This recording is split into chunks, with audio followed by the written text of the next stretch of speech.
Hello everyone, welcome back to Noteworthy ENT. In this lecture, we'll discuss the anatomy of external ear. As we know, human ear is divided into three parts: external, middle, and inner ear. The part lateral to the tympanic membrane is known as external ear. So, external ear comprises of two parts, that is the pinna or the auricle and the external auditory canal. So, pinna and external auditory canal are the two parts of external ear. Coming to the anatomy of pinna, pinna has two surfaces: the medial surface that is facing the scalp and the lateral surface that is facing the outside. Now, this lateral surface has a series of elevations and depressions, and it is said that these are very peculiar to a specific individual, and an individual can be identified on the basis of this characteristic pattern. So the elevations and depressions on the lateral surface of pinna are: the outermost one is the helix, and parallel to this is running the antihelix, and this antihelix divides into two parts superiorly, and this houses the triangular fossa, and the fossa between the antihelix and helix is known as scaphoid fossa. The elevation just anterior to the external auditory canal is formed by the tragus,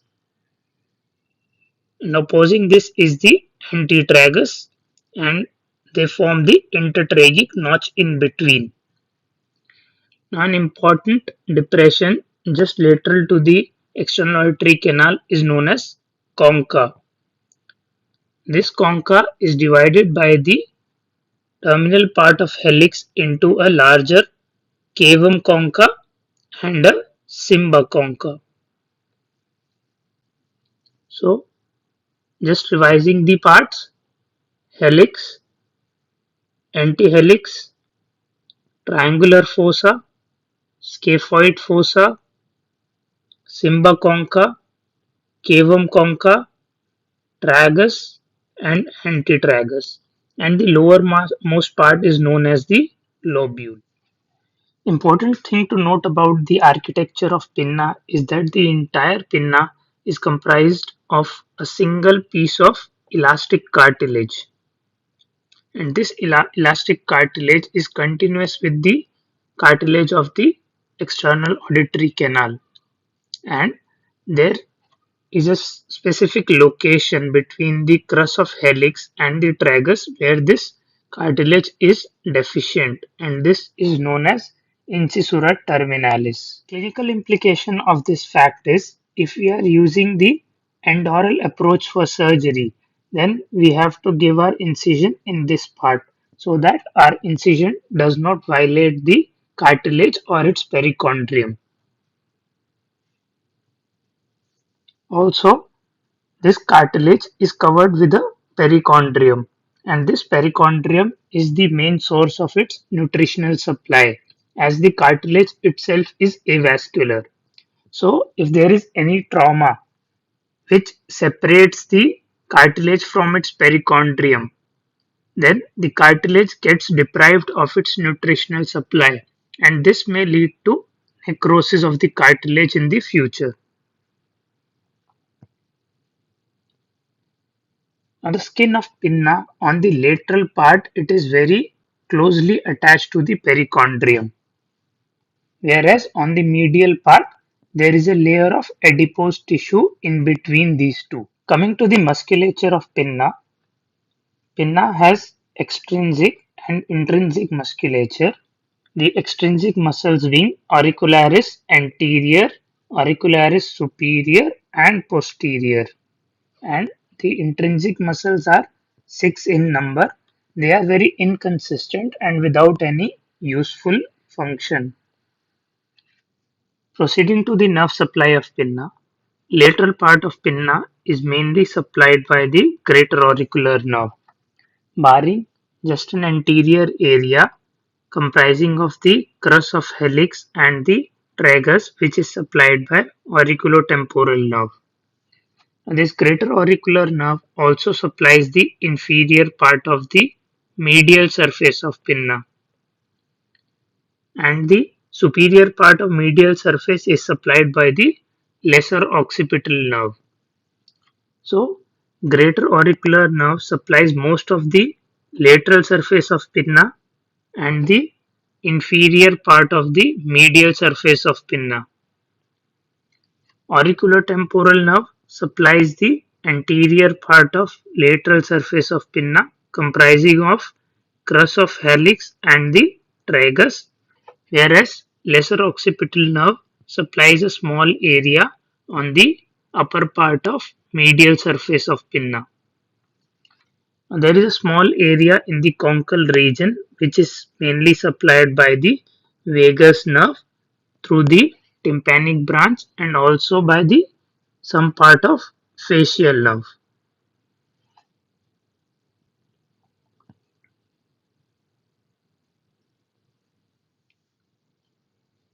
Now let's discuss the anatomy of external auditory canal. The external auditory canal extends from concha of pinna to the tympanic membrane. Here this diagram shows the extent of external auditory canal from concha to the level of tympanic membrane. This is divided into two parts, the outer cartilaginous part and the inner bony part.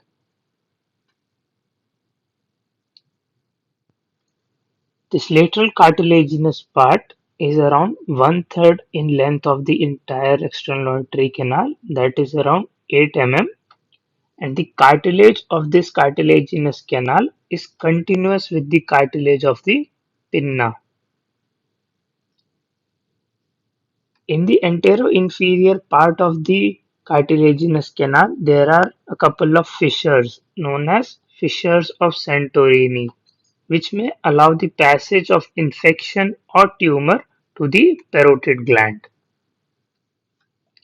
Coming to the medial bony part, the medial bony part is two-thirds of the length of the external auditory canal, that is around 16 mm.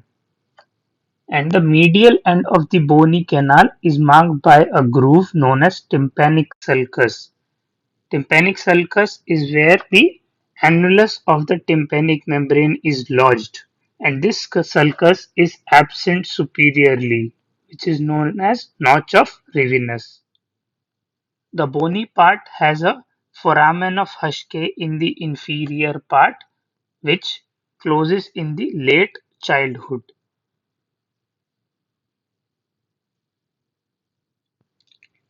Coming to the relations of external auditory canal, now let's assume this is the right external auditory canal which is being viewed from behind. So this is the superior part, inferior part, lateral part, medial part, anterior part and the posterior part. So superiorly it is related to the brain, more specifically middle cranial fossa. Inferiorly, there are very important structures, namely the jugular bulb, carotid artery, facial nerve, styloid process, parotid gland, and the digastric muscle. Medially, as we know, it is limited by the tympanic membrane, medial to which lies the middle ear. Laterally, the external auditory canal opens outside. Anteriorly, it is related to the temporomandibular joint, the superficial temporal vessels, the auriculotemporal nerve, and the parotid gland, along with the preauricular lymph nodes. And posteriorly, the mastoid hair cell system.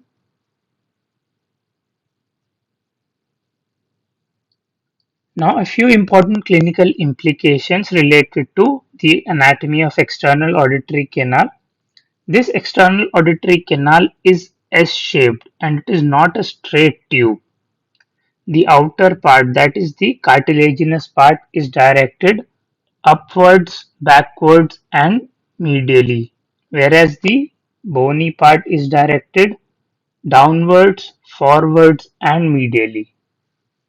So in adults, when we have to visualize the tympanic membrane, the pinna has to be pulled upwards, backwards and laterally so that we can visualize the tympanic membrane. But in neonates, there is virtually no bony canal as tympanic bone is not yet fully developed. So pinna has to be drawn downwards and backwards to visualize the tympanic membrane. Another important point, there are two constrictions in this external auditory canal. One is at the junction of lateral cartilaginous and medial bony part, and another is the isthmus, which is around 5 mm lateral to the tympanic membrane. This isthmus is an important area as foreign bodies can be lodged in this area and they may be difficult to remove. And medial to isthmus, there is a recess known as anterior recess. Here this diagram shows this anterior recess where debris and discharge may collect.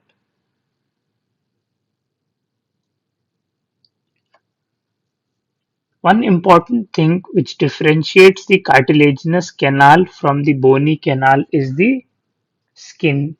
The skin which covers the cartilaginous canal is thick and it contains ceruminous and sebaceous glands. These ceruminous glands are modified apocrine glands which open at the base of the hair follicles and they give rise to cerumen or wax. So these ceruminous glands are located only in the cartilaginous canal. So this wax is usually found only in the lateral cartilaginous part and not on the bony part. So whenever we see wax in the bony part or near the tympanic membrane, we should be very careful that there may be some underlying pathology. And also, hair are only confined to the cartilaginous canal. So, bony canal does not have any ceruminous glands and it does not have any hair follicles. So, furunculosis, which is the staphylococcal infection of the hair follicles, is usually confined only to the cartilaginous part. Now coming to the nerve supply of external auditory canal. So this is the external auditory canal. This being the superior part, inferior part, anterior part and the posterior part. So the anterior wall and the roof.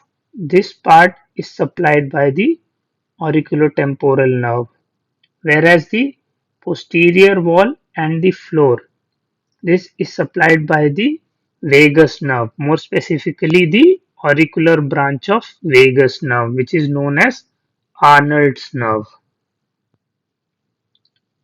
A small part of the posterior canal is also supplied by the facial nerve through the Arnold's nerve. An easy way to remember the nerve supply of external auditory canal is by remembering the nerve supply of pinna. The nerve supplying the anterior part of the pinna is the auriculotemporal nerve and it continues inside to supply the roof and anterior wall. Similarly, vagus supplies the posterior part of the pinna, that is, it supplies near the conchal area and this continues inside to supply the posterior wall and floor of the external auditory canal. A couple of important points regarding the nerve supply of external auditory canal. When we are cleaning the patient's ear, the patient can cough, and this cough is due to stimulation of Arnold's nerve. Also, there may be hypoesthesia of posterior canal wall in facial nerve lesions, and this is known as Hitzelberger sign. So this completes the anatomy of external ear. Please give your feedback, queries or any suggestions in the comment section. And also, if you want me to make a video on a specific topic, please write to me in the comment section. Thank you.